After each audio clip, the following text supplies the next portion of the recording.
Oh my gosh. Well, I really like everything that is going on at the Book Center.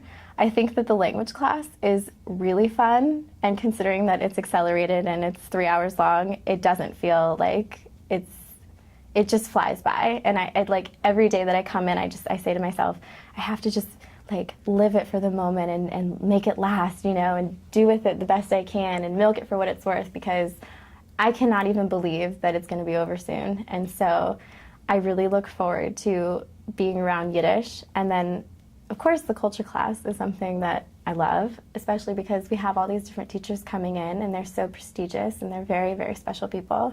And all the other things and the different things they're teaching us that outside of the language, oh my gosh, I look forward to it every single day.